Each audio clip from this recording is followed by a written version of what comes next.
Number 10. The UFOs. The UFOs are a group of Hulk villains who wanted to recreate the accident that gave the Fantastic Four their powers. They hired the engineers who built the Fantastic Four's original ship and set off, hoping to be pelted by cosmic rays. Their ground facility was discovered by Bruce Banner, who thought the team were being exposed to the rays by accident and brought the shuttle down. The team resented the fact that Banner tried to save them, as they thought that longer exposure would have made them even more powerful. This resentment caused them to vow revenge on Banner and the Hulk. The UFOs have 4 members: Ironclad, X-Ray, Vapor, and Vector. Ironclad was transformed by the cosmic rays into organic metal that he can control, making him able to increase or decrease his weight at will. This allows him to hover in the air or come down on his enemies with the force of a mountain. He also has superhuman strength and durability. X-Ray was transformed into living energy and therefore can't really be hurt. He can fly, turn invisible, and emit radiation blasts, as well as negative gamma rays, which allow him to transform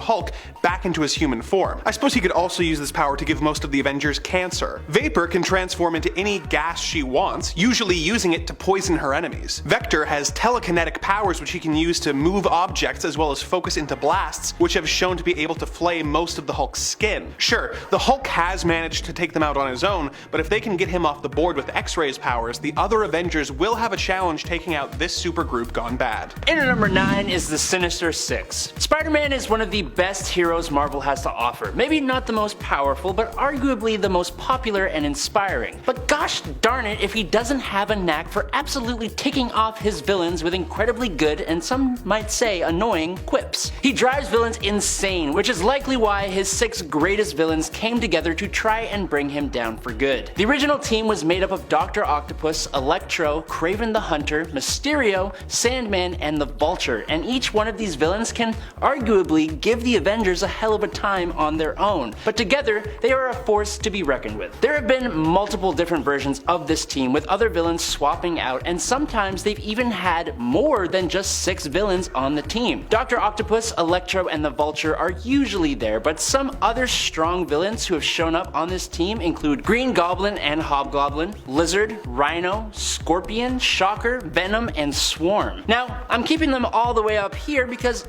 honestly, they get beaten way too often by Spider-Man alone, and they have a huge weakness in the form of being incredibly bad at cooperating with one another. Although, when the Sinister 12 came for Spider-Man, he needed the help of Black Cat, Captain America, Iron Man, Daredevil, Yellow Jacket, and the Fantastic Four for them to hold their own, which is a hell of a feat for the villains. I'll give them that. Number 8. Alpha Strike. Due to my compulsive need to slowly turn this into an Alpha Flight channel, I present to you Alpha Strike. Alpha Strike is a team led by the Master of Evil, who with a group of villains and a few mind-controlled heroes managed to take over Canada and nearly destroy Alpha Flight in the process. Members of this team include a brainwashed Vindicator who has a battle suit that allows her to lift heavy objects, fly, teleport herself westward at the speed of the Earth's rotation, and fire energy beams that can incinerate a person with ease. Other members include Purple Woman, who like her father the Purple Man can compel people to do whatever she tells them,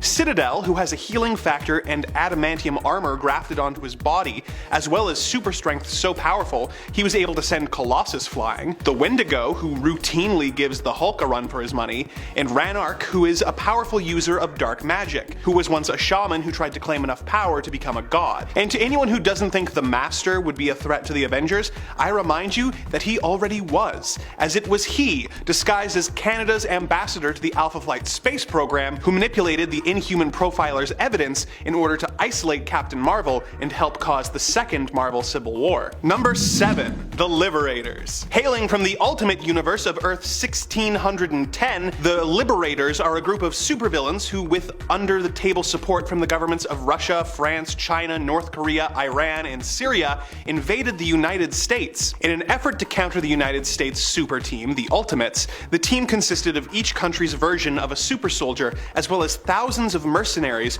who each had battle suits that granted them super strength and flight, but shortened their lifespans to only 1 month. Due to extensive planning before the invasion to counter the Ultimates, the Liberators were able to successfully invade in just a few days, taking out the Fantastic Four, the Ultimates reserves, as well as Quicksilver, Scarlet Witch, and Spider-Man. The Colonel is an Iranian version of Captain America, having a similar power set. This universe's version of the Abomination is from China, but is otherwise very very similar to his 616 counterpart. Crimson Dynamo is a Chinese Iron Man who has a battlesuit as well as 50 giant-sized duplicates that he can control. Perrin is the Russian equivalent of Thor, sporting a hammer and a sickle. Hurricane is a North Korean speedster. The ultimate version of Swarm is a mutant woman from Syria who can control millions of bugs at a time. Schizoid Man is the Frenchman who can duplicate himself in a manner similar to Multiple Man. And rounding out the team is the god of mischief himself, Loki, who doesn't have a personal stake in the fight, but thought it could be fun to help start World War III. Between all these superpowered foes and their augmented army,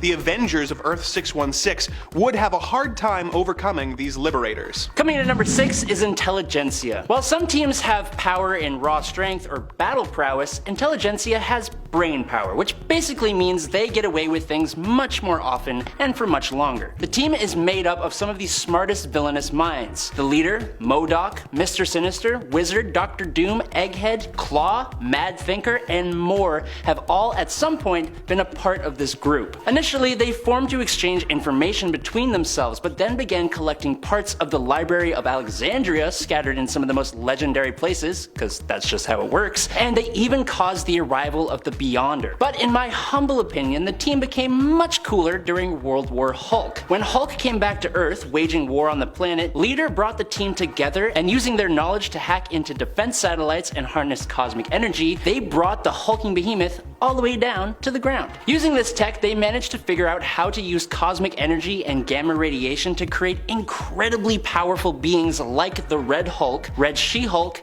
A-Bomb, and Amadeus Cho. Although, this led to their defeat because they're still villains. But in World War Hulk, they managed to succeed where the heroes had failed, and that's saying something. Now we have the new Intelligentsia, and I'm excited to see them do something truly villainous and very cool. Number 5, the Brotherhood of Evil Mutants. A frequent foe of the X-Men, the Brotherhood of Evil Mutants is a group formed by Magneto with the goal of either eradicating or subjugating humanity so that mutant kind can take their place as the dominant species on Earth. While membership has fluctuated over the years, it has played host to villains such as Magneto, who has been able to take on the Avengers by himself in the past, as well as Quicksilver and Scarlet Witch, who of course later joined the Avengers. Some of the other members they have had over the years include Mystique, Toad, the Juggernaut, the Blob, Pyro, Mastermind, and Sabretooth, just to name a few. With these powerful team members and their Omega-level leader, it would take an impressive roster of Avengers to triumph over this Brotherhood. I mean, what's Iron Man going to do against the Master of Magnetism other than die horribly? The Brotherhood consistently gives the X-Men a run for their money, and frankly, the X-Men are usually way more powerful than the Avengers, so Earth's mightiest heroes would have one hell of a fight on their hands. In order to even stand a chance, they would have to be fighting with a roster that includes Captain Marvel and the Hulk. Coming to number 4 is the Dark Avengers. Okay, so after the events of Civil War, Iron Man became head of S.H.I.E.L.D. This was pretty quickly followed by the Secret Invasion event where the entire world was basically infiltrated by the Skrulls under Tony Stark's watch. That led the people of the world to not trust him as S.H.I.E.L.D's leader, and so Norman Osborn of all people was chosen as the new director of S.H.I.E.L.D., and somehow a lot of people thought that was a good idea. Norman did a mass rebranding, turning S.H.I.E.L.D. into Hammer, which doesn't actually stand for anything, it just sounds cool. His Thunderbolts became a Black Ops team, and a bunch of Avengers quit, which prompted him to take on new members. Bullseye, Moonstone, and Venom, who are all loyal members of the Thunderbolts, came in dressing up as Hawkeye, Miss Marvel, and Spider-Man respectively. Two extremely strong Avengers, Ares God of War and Robert Reynolds the Sentry, both remained on the team. Then there was also Daken, the son of Wolverine, adopting a costume like his dad's,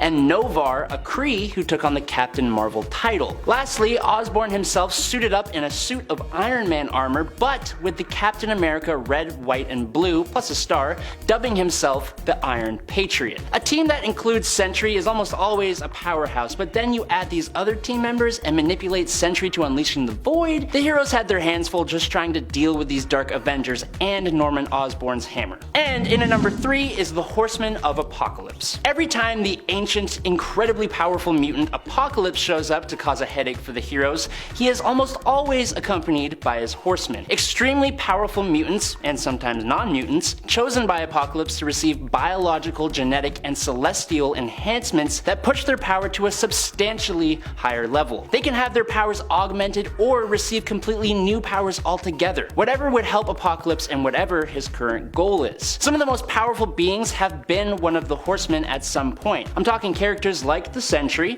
Hulk, Wolverine, Sunfire, Polaris, Psylocke, and Gambit. But even characters that hadn't existed before showed up as his Horsemen, and they were intense. Apocalypse's final Horseman team, for example, were all largely unheard of characters, but there was Decimus Furious, who was a giant Minotaur-looking guy from way back in the Roman Empire, Jeb Lee, who can give people cancer and cause their flesh to be eaten away by playing on the drums, which is just odd. Sanjar Javid could transmit a whole spectrum of different deadly diseases via metal, and then there was Ishizumi, who could detach her jaw and send an absolutely massive and terrifying swarm of Yume beetles that could devour or dismember her target and steal their memories. Like what?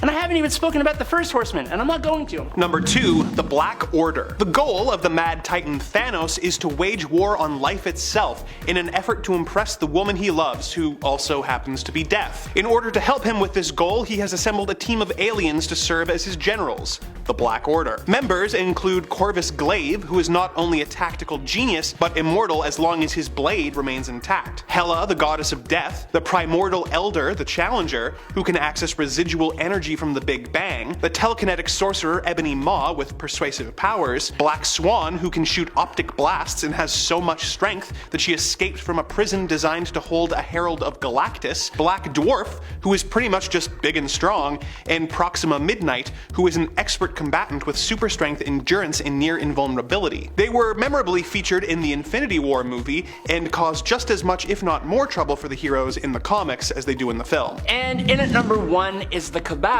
in Secret Wars. You know, if you create a group for the sole purpose of destroying planets, you know they have got to be pretty powerful. And the Cabal, created by Namor the Submariner, are absolutely powerful. So, during Jonathan Hickman's Avengers and New Avengers, these things called incursions started to happen, orchestrated by the Beyonders. Essentially, 2 multiverses would crash together, destroying them both, and the focal point for that crash was the Earth itself. When the incursions started to threaten the multiverse, Namor had a different view from the rest of the Illuminati, and during the incursion with Earth 4290001, Namor destroyed that Earth to save both universes and save his Earth. Now when the next incursion presented itself right after that, the Illuminati were going to just let it happen instead of destroying an entire alternate Earth. Standing against that, Namor teamed up with Maximus the Mad of the Inhumans, and then together they freed the prisoners of the Illuminati, which included Proxima Midnight, Corvus Glaive, Terrax, the Herald of Galactus from Earth